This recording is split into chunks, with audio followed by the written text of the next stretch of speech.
Hi, Eaglemont Church. I want to make a few comments in light of the latest provincial COVID restrictions announcement. Because the legal requirement is only 15 people in our building, we saw that it was not practical to have our in-person Sunday gatherings at this time. When you heard the Premier's announcement, did you have to deal with frustration? Some of you did. I did too. But my encouragement as your pastor is to make the commitment to not fuel that frustration in yourself or others, but rather to speak words of encouragement and hope to yourself and others, and to consistently show grace in every conversation these days. And also, let's obey God and continue to pray for Premier Kenney. All this is very challenging for sure, but I want to remind you that as a church, our decision to honor these provincial protocols is not based on fear, but is precisely that, to honor, as Scripture tells us to, our governmental authorities.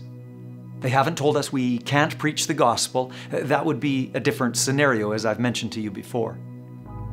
And our choosing to honor these restrictions is not a statement about our belief or disbelief in any of the aspects of COVID. It's not about that right now. The people of Beaumont and region need to know that our heart is to work in cooperation with public health.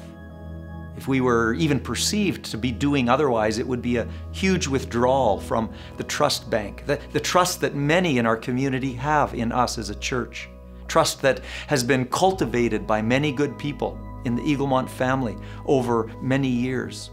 We obviously do not want to compromise that as we look to the future of continuing to share the good news message of Jesus with these same people.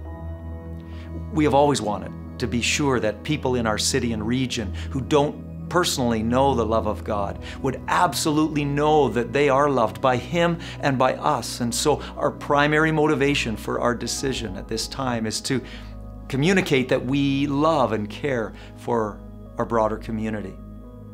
We obviously can't announce when we will be moving back to in-person gatherings, but continue to follow us on Facebook and Instagram, or check in anytime at eaglemont.church.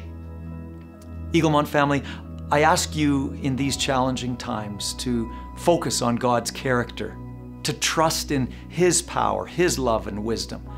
And I leave you with a verse that I've shared with you numerous times over this last year from Psalm 46, verses 1 and 2. It says, God is our refuge and strength, a very present help in trouble.